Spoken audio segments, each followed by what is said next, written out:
Hello and welcome to Comics in Quarantine Solving Problems. I'm Steve and Allen. I'm Erich McElroy. Howdy.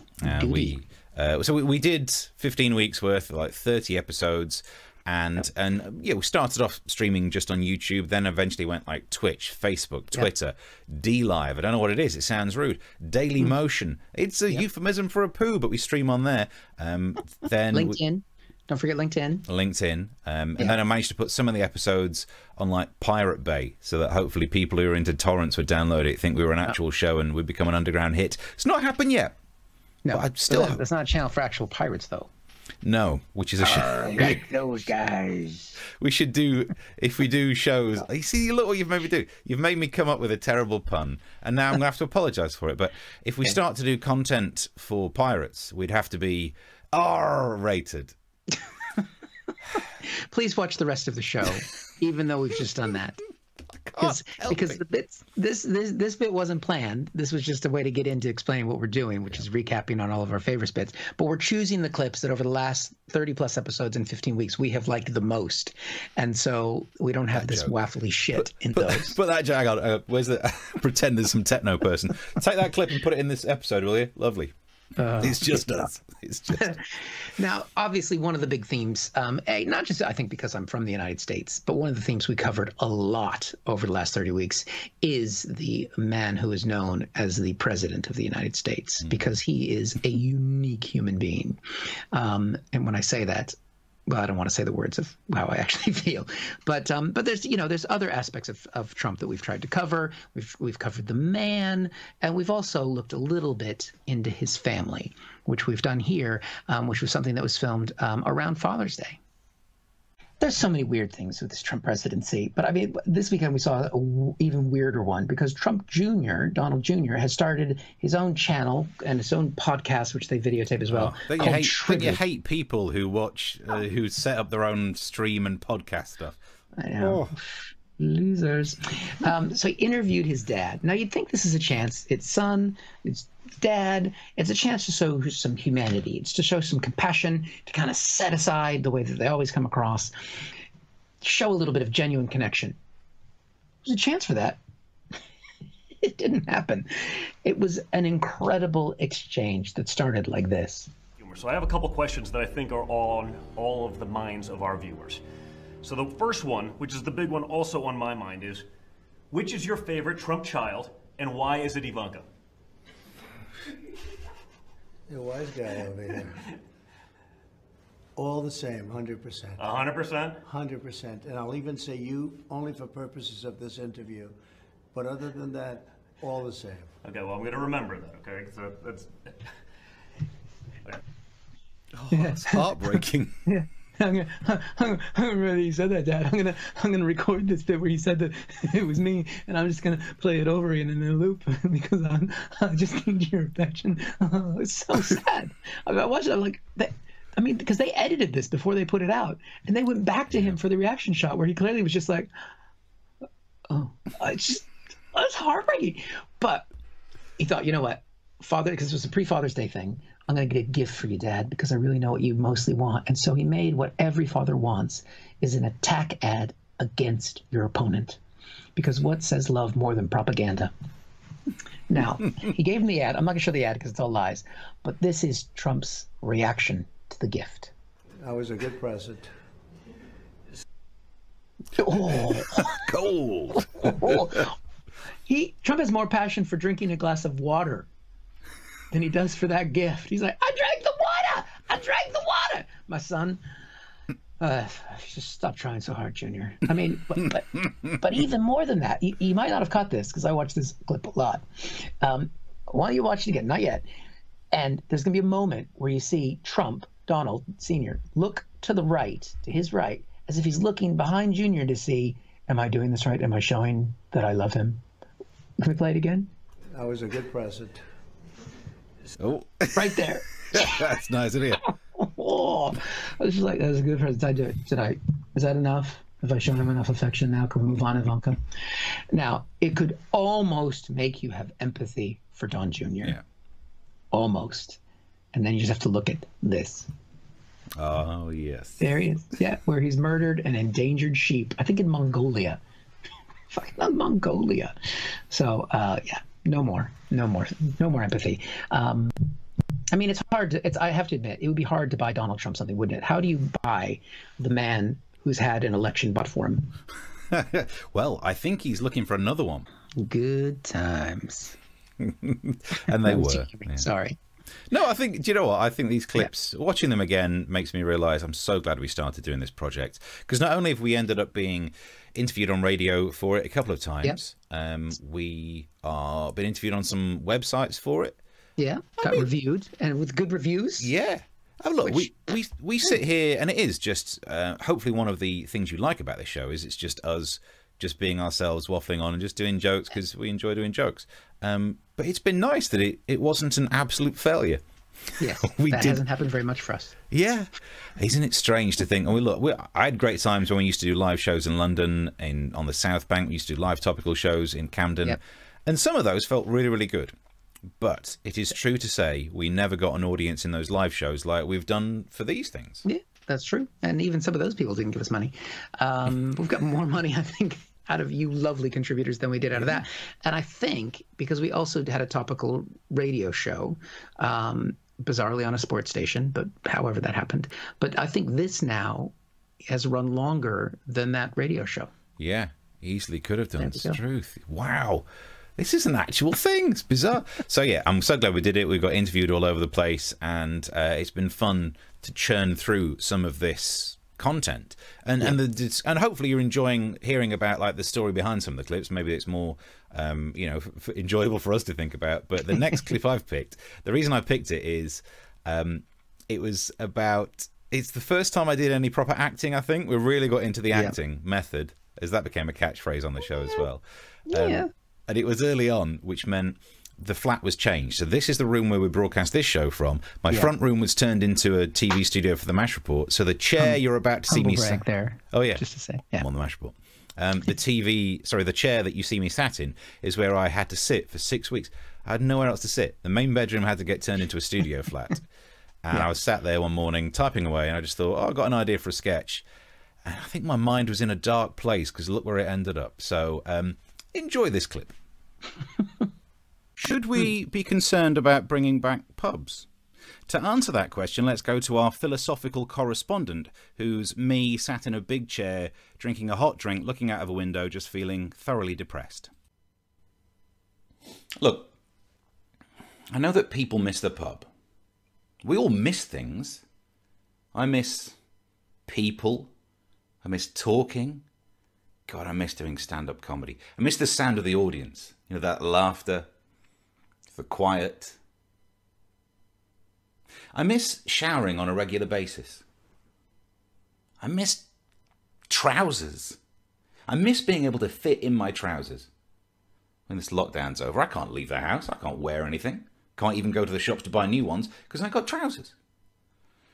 I miss being able to clear my throat on public transport without people staring at me like I've just taken a dump in their prep bag. I miss working in proper film studios so I have actual auto cues and don't have to put post-it notes on windows to do stuff like this. I miss being able to watch Shawshank Redemption without being jealous of the freedoms they've got. I miss that he used to bring me roses. I wish he could again. But that was on the outside. And things were different then. On the inside the sun still shines. And the rain pours down. But the roses here are prisoners too. When morning comes around,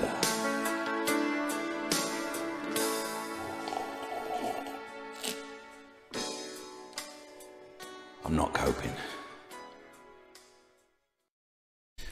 There we go, another clip selected for some of our favourite clips in whatever you'd call this compendium of the last 30 episodes of Comics in Quarantine Solving Problems. Don't make me have to Google words while we're recording, Steve. Jesus.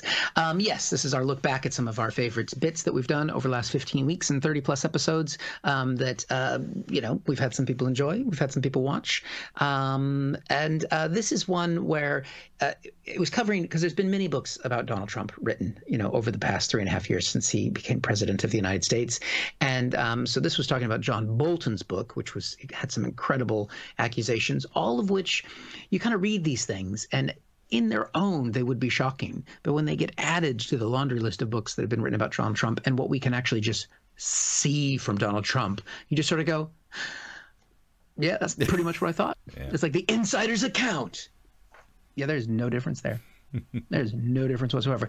But it did bring a new wrinkle to the show, where I think it's the first time that we started to appreciate how much fun it is to give quizzes. Yeah.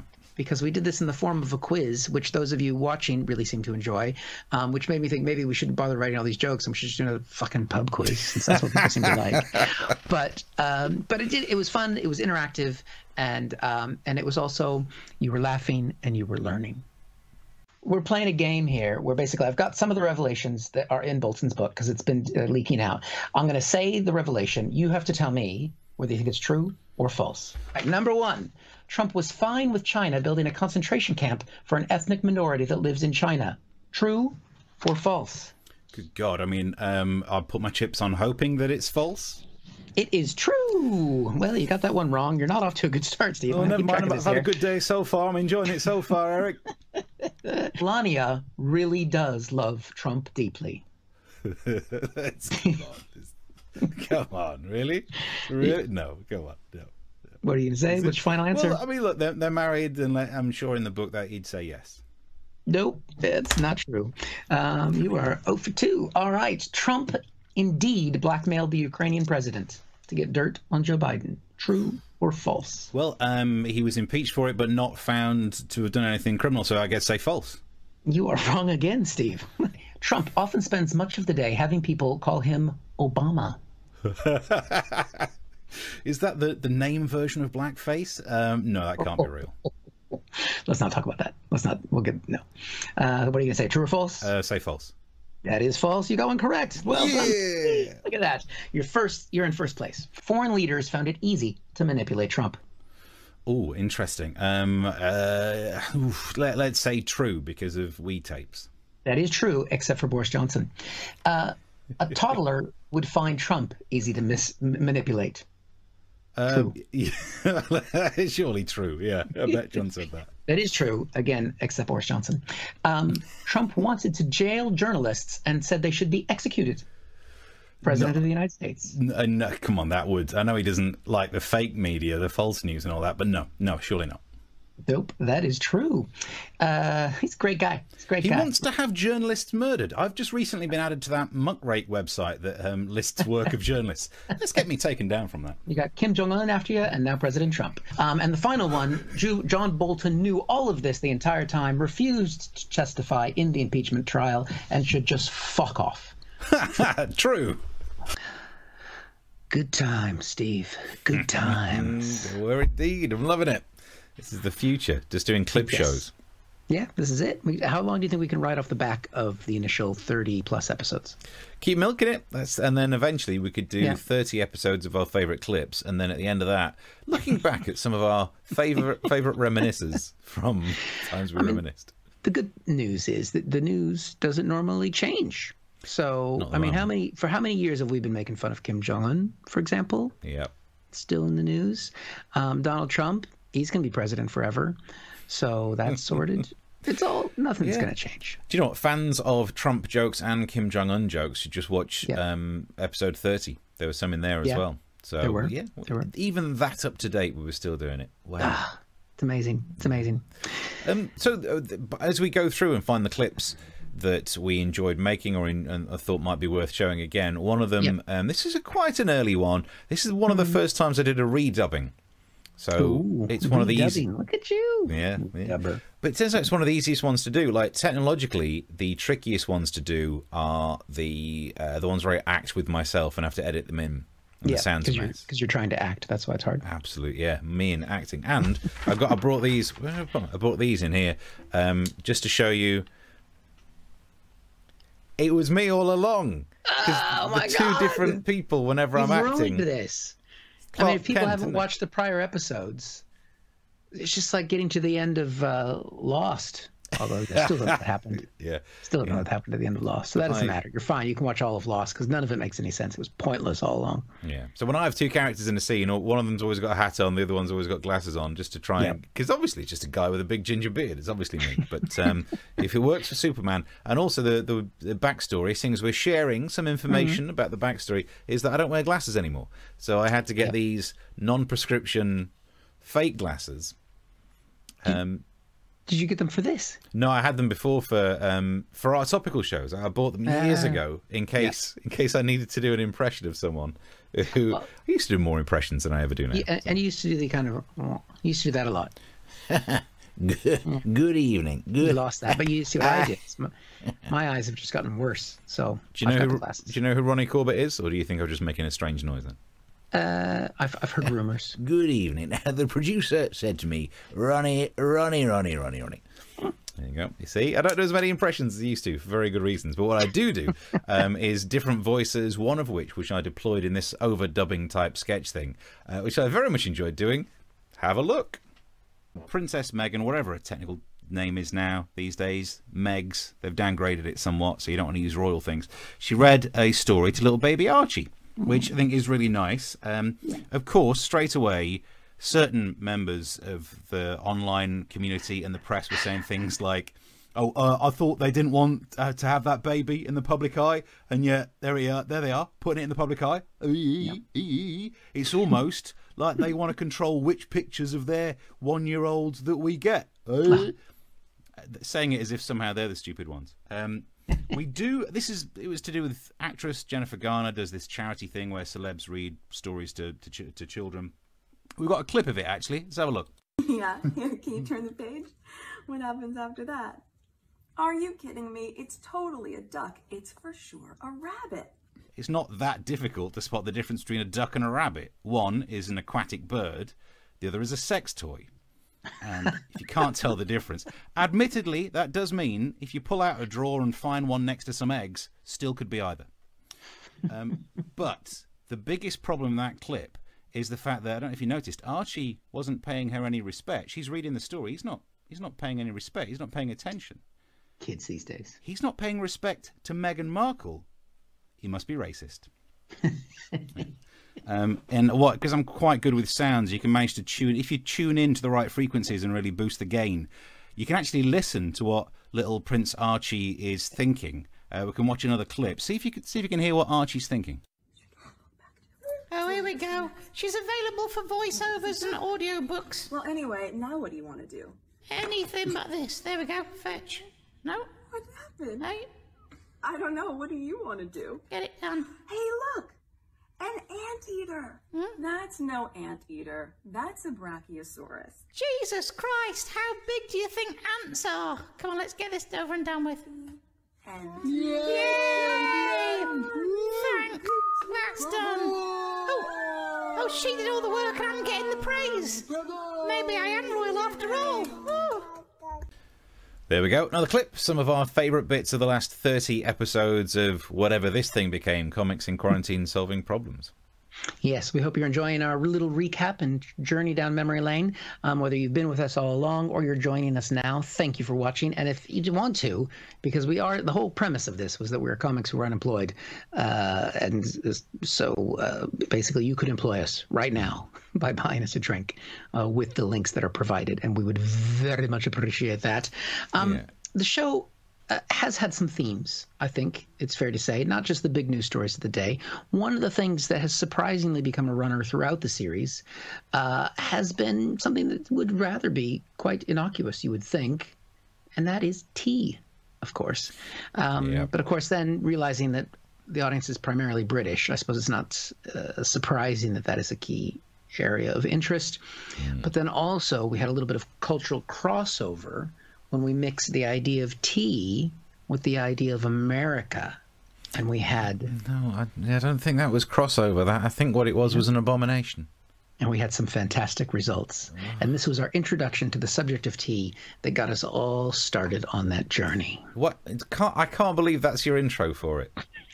I can't believe, because I thought you were so close to a pun. I know I'm normally the terrible pun guy, but this is our intro to tea that caused quite a stir. How would you not do that? Because I knew that you would want to do that. Indeed. All right, shall we do it again? This is our story about tea that caused quite a stir. That's good. That's as good as that R-rated thing. That's nice. Thank you. Thank you very much. I'm here all week, literally, because I can't go anywhere. One of the things that I've always struggled with as an American here is the pressure that comes when making a cup of tea. And also the fact that you British people say that we don't know how to make a cup of tea in America. And I don't think that that's very fair. We tried to make an entire bay into a cup of tea once. Reference Boston Tea Party. Freedom! I'll tell you what you did wrong at the Boston Tea Party. You didn't put the milk in first. Heathens. That's what it was. But just to prove that we do know how to make a cup of tea, and through the miracle that is TikTok, we have a TikTok from America on how to make a good cup of tea. Hey guys, so I get a lot of questions about hot tea. So today I wanted to show you what this American girl likes as hot tea. So I mix a lot of ingredients together. So first is 1 cup of Insta tea, 2 cups of Tang Country Time lemonade, 1 cup of sugar, another cup of sugar, a little bit of cinnamon, a little bit of cloves. Mix it all together. Put some water in a cup. Heat your water in the microwave. Add a few teaspoons to your hot water.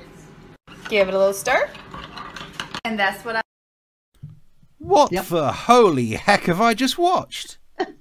Now you watch that and you look at the amount of sugar they put into that, and you know, I don't know why America has an obesity epidemic. Here's what I don't get. She was making a cup of tea, but the smallest ingredient in that was water. Everything else was a powder. This is inorganic chemistry. What the heck is... And no kettle, nuked the water, didn't even boil the water on the stove. So that's not going to, I mean, it's just... Because when I saw at the start of that, I thought they were making iced tea, which is a big thing in America, where you'll have, you know, watered down tea on ice, very sugary, often lemony, and it's quite a refreshing drink because we have weather in America and it gets hot. But then when she heated up the water, I was like, even I was going, what are you doing? One of the ingredients was Insta tea, which just seems like it's probably an app. Ugh. Insta tea, 2 tablespoons of Tang. Yeah. Actually, weren't even tablespoons, was it? It was a cup of each. Oh, And then I think, was there cinnamon in there too? Yeah. I'm appalled by everything in that. I know, it's beautiful. It's beautiful. And it is why people voted for Trump. That was a good one, Steve. Ugh. That was a good one. This mug's been part of the show as well. Yeah, that's true. Just in case there's been any question that I've been, because obviously if you don't live in the United Kingdom and if you haven't become a British citizen, you can't have one of these. Is that unless you go to works? Sainsbury's and buy one. But otherwise, they're not allowed. Yeah. So it's proof. I think that's, when you got your citizenship, they gave you the mug and tell you to head out there and you know, pay more tax. I think that's what it is. Proof. It's proof. I mean, in terms of props, there's been a lot of props, and these books, we mentioned these lots in the early shows. I've not done it for ages. So I've set up that these drawers behind me, we know the premise of the show is that it's effectively a TV show that it's 2 blokes just doing from their back spare rooms because they can't leave the house. Yep. So that's why things aren't looking professional studios. And we got all dressed up, not for this one as much, but it's suit and tie, but it's clearly spare room behind. That's the set. Yeah. And this is all set up so that now you kind of get it in focus. The books aren't meant to be in focus. And this is too much detail, but by God, I spent a full day trying to deal with depth of field. Because this webcam thing, you've got a better webcam than me. This one picks everything up. So to try and do the manual focus so that I'm in focus but the books aren't, to give it depth of field. Why did I spend a day doing that? No one's ever gone, well, the show's not funny, but the depth of field on one side's good. So, Knowing the internet, I bet somebody has you on a fetish website. Maybe. So the books are still available on that, but behind me, slowly but surely, more newspapers got added in just to cover it all. That's the sock drawer, that's the pant drawer, but now it's covered with the newspapers. Actually, lower down to socks and pants. Yeah, it's got one of the props. We had the baseball that was signed by Babe Ruth. Yeah. That was early on. Somebody tried to buy that off me. When you say signed by Babe Ruth, I think technically it was signed and it said Babe Ruth. Correct. Yeah. Yeah. It was signed Babe Ruth, not signed by Babe Ruth. That's just one tiny word. Just one tiny word. That's it. Don't worry about that. Details. What other props have we had involved? You had my hat. There was the hat and your beer signs, but I'd often it's had more comments than I have in this flipping show. There my hat. This is just to counteract the mug. Oh, not even the same red as well. What a clash. Ugh. It's ruined my prop there, Steve. Fine. But so we've been mixing and matching. So you've been playing your British side and your American side. Even I've been doing some Trump-related news. That's true. Because even though it's your area of specialty, there was one. I saw a clip. I can't remember where I was, but I saw it on my phone like the weekend before the show. I thought we're definitely doing this. It was him doing one of his stood in front of a helicopter type moments where he does a press conference in front of a helicopter. I think the idea is if you could put a big motor on behind him, more of what he says might be drowned out, and hearing less equals more good. But he was trying to say that he'd taken a test and things went well. You see how easy that is to say? Yes. That's not how he managed to say it. Take a look. There's a lovely clip. As much as everyone's talking about Dominic Cummings, let's not let this clip go past, of Donald Trump talking about how healthy he is because he's taking hydroxychloroquine. Let's have a look. Still here. I'm still here. And I tested very positively in another sense. So this morning, I tested positively toward negative, right? So, no, I tested perfectly this morning. Meaning I tested negative. But that's a way of saying it. Positively toward the negative. Oh, man alive. It's just the biggest idiot ever. It's amazing. I feel sorry for anyone trying to teach maths right now, because that is the worst example of how you have to deal with positives and negatives during multiplication. I'm positive that I'm negative about being not positive because I am also not negative about being positive about being... What an idiot. And look, that's the kind of mental reasoning that means he is the worst person to give you this kind of phone call.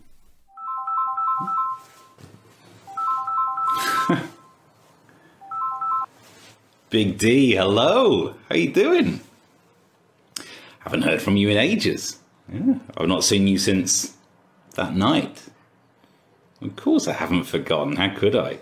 So, how are things? Oh no, have you got the results back?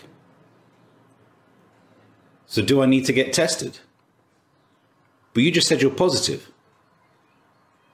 Well, which is it? Are you positive or are you negative? Are you sure? Stop saying positive. You could have said yes or no to that one. Donald, this is really, really bad news.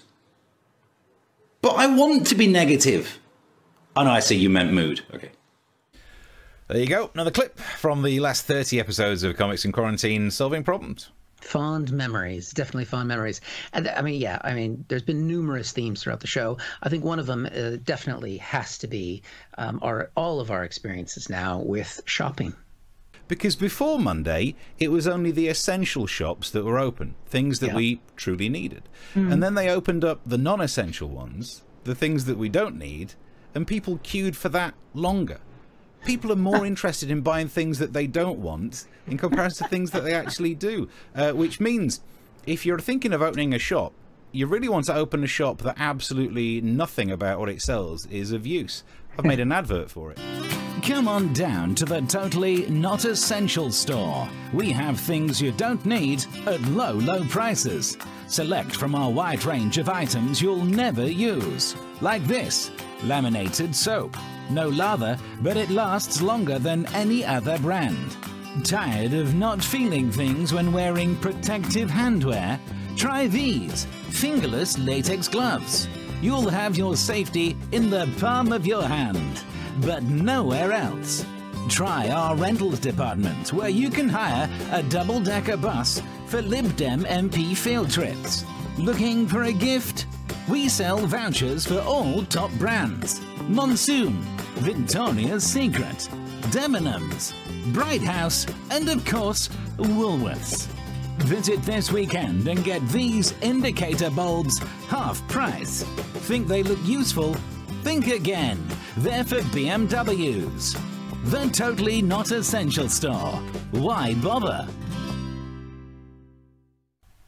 Thank you very much for watching this recap episode of the best and the brightest of the last 30 episodes of Comics in Quarantine Solving Problems. We will be back on Thursday for our final little look back over the season of what we've done, and hope you've enjoyed watching. If you have, please tell people about it. You can also contribute to the show with the little link that's on there that's just to help keep us alive. If you don't like us, remember, I've got a puppy. And that's pretty much it from me. Thanks for watching. I've been Erich McElroy. Yeah, I've been Steve and Allen. We will see you Thursday at 9. Bye.